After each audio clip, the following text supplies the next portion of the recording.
애플워치 8에서 새롭게 추가될 수 있다 소문이 돌고 있는 체온 측정 기능을 우리가 실제로 만나볼 수 있을 가능성이 높아졌습니다. 블룸버그 통신의 기자 마크 걸만은 애플워치 8에 체온 측정 기능이 추가될 것이라 언급했습니다. 지난 4월 마크 걸만의 보고서에 따르면 애플워치 8 시리즈에 온도 측정 센서가 탑재되긴 하나 정확한 측정에 어려움이 있어 체온 측정은 힘들고 임신한 여성의 출산 계획에 도움을 주는 제한적인 용도에서만 사용이 가능할 것이라 언급했습니다. 애플워치가 신체에 맞닿는 면은 손목의 피부인데 아무래도 외부 날씨와 온도의 영향을 많이 받기 때문에 오차가 크게 발생할 가능성이 크겠죠. 따라서 정말 치밀한 측정 알고리즘이 개발되어야 애플워치에서 체온 측정이 가능할 거라 예상되었습니다. 다행스럽게도 애플워치 8 출시 이전에 개발이 완료된 건지 체온 측정 기능을 애플워치 8에서 사용할 수 있게 되는 겁니다. 하지만 아쉬운 점이라면 정확하게 숫자로 체온을 표시하지는 않습니다. 그 정도의 정확성은 확보하지 못했고 정상 체온보다 떨어진다 혹은 정상 체온보다 높다 정도로 표시하며 체온에 이상이 있으니 체온계를 사용하거나 의사와 상담을 받아라 정도로 사용자에게 정보를 줄 것으로 예상됩니다. 정확한 체온 측정은 아직 시간이 필요해 보입니다. 그리고 또 아쉬운 점이라면 최근 출시되고 있는 애플 제품의 디자인과 같이 각진 디자인이 채택된다는 소식은 아직 확인되지 않았으니 제외하고 애플워치 8의 하드웨어 개선에서 가장 큰 개선점이 체온 측정이 될 거란 겁니다. 애플워치 7의 S7 칩을 기반으로 한 SIP가 애플워치 8에서도 탑재될 것으로 예상되기 때문에 별다른 성능의 개선도 존재하지 않을 것으로 예상됩니다.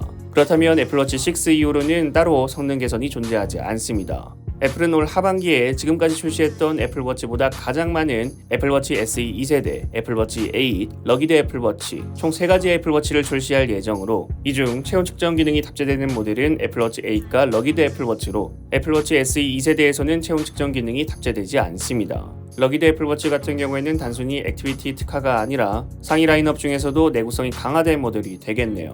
그 외에 애플워치 8에서 개선되는 점으로 심박수 측정과 GPS가 개선되며 더 많은 운동 기능이 추가될 것으로 예상됩니다.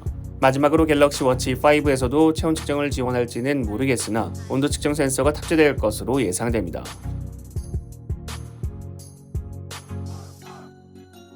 얼마 전 중국 음향기기 전문 매체 52오디오를 통해 소개된 에어팟 프로 2세대의 새로운 기능 중에서 지금까지 에어팟에서 보지 못한 기능이라면 바로 건강 측정 기능, 체온 측정과 심박수 측정입니다. 심박수 측정이야 이미 애플워치에서도 시중에 출시되어 있는 스마트워치 중에서 압도적인 정확성을 보이고 있기 때문에 크게 주목을 받진 않았는데 체온 측정 같은 경우에는 에어팟이면 귀에서 측정을 하는 거라 정확한 측정이 가능하지 않을까 싶어 기대가 컸던 기능이죠. 그런데 이전 에어팟 3세대에서 보였던 52오디오의 공식력과 이번 에어팟 프로 2세대의 소식은 동떨어져 있는 걸까요? 에어팟 프로 2세대의 건강 측정 기능이 탑재되지 않을 것이란 소식도 나왔습니다. 마크 걸만은 에어팟 프로 2세대에서 체온 측정과 심박수 측정 기능은 들어가지 않을 것이라 밝혔습니다. 보고서 내용에 따르면 지난 몇 달 동안 올해 모델의 사용자의 심박수나 체온을 측정할 수 있다는 소문이 있었는데 두 가지 기능 모두 2022년에는 탑재되지 않는다고 들었다.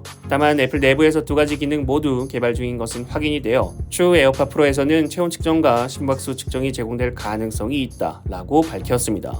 애플워치 8의 체온 측정이 아주 정확한 단계는 아니기 때문에 에어팟 프로 2세대가 보완해줄 수 있지 않을까 하는 기대가 컸는데 이번에 들어가지 않는다면 지금 에어팟 프로의 출시 주기가 3년이기 때문에 빨라도 2025년쯤에 기대해 볼 수 있겠네요.